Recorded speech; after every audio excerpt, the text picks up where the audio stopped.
ইরানে আবারও শুরু হয়েছে জেএনজি প্রজন্মের সরকার বিরোধী বিক্ষোভ। পরমাণু কর্মসূচি নিয়ে যুক্তরাষ্ট্রের সঙ্গে চলমান আলোচনার মধ্যেই রাজধানীর তেহরানে টানা দ্বিতীয় দিনের মতো মিছিল, সমাবেশ ও বিক্ষোভ হয়েছে।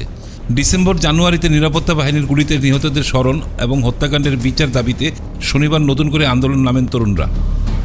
বিক্ষোভের কেন্দ্রবিন্দুতে রয়েছে তেহরানের শরীফ প্রযুক্তি বিশ্ববিদ্যালয় সহ 3টি বিশ্ববিদ্যালয়।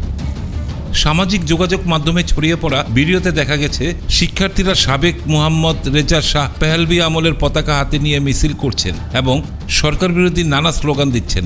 কেউ কেউ রাজতন্ত্র পুনঃপ্রতিষ্ঠার দাবিও তুলছেন। অন্যদিকে সরকারপন্থী তরুণ তরুণীরাও পাল্টা সমাবেশ করছে। যুক্তরাষ্ট্রের কঠোর নিষেধাজ্ঞা ইরানের অর্থনীতির চরম চাপে রয়েছে।